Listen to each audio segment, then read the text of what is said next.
Yeah, see, diet during pregnancy should be adequate to provide the maintenance of mother's health, needs of the growing fetus, and also it should provide strength and vitality while she is delivering, and also for successful lactation.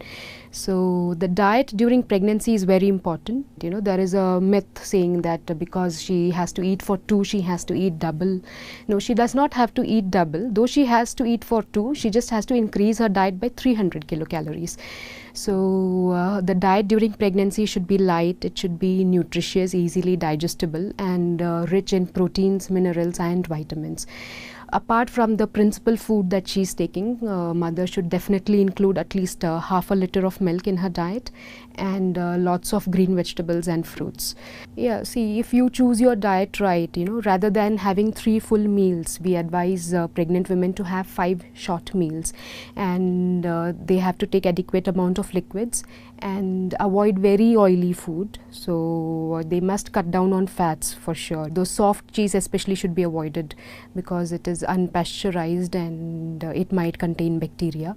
So it's not that you can eat whatever you want, you have to really choose your diet right even while you're pregnant. Alcohol, normally during pregnancy we ask, we advise people not to consume alcohol, but if at all she's consuming 1 to 2 pegs in a week, it is still fine. Gentle exercises during pregnancy is really very good. It keeps the mother happy, it improves circulation and keeps her healthy as well.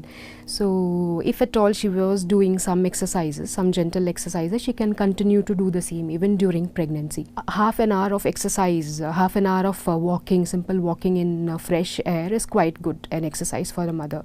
Apart from that, she can also do some breathing exercises, abdominal and pelvic floor muscle toning and stretching exercises, but only after consulting a physiotherapist. She can continue to run, but that running should not exert her in that way that she must not feel breathless, or if at all she's feeling breathless, she must stop at that moment, and probably she can reduce the intensity and the duration of her running. Weightlifting, she can continue to weightlift, but in sitting posture rather than standing. That's it for this episode. Stay tuned to MDhil.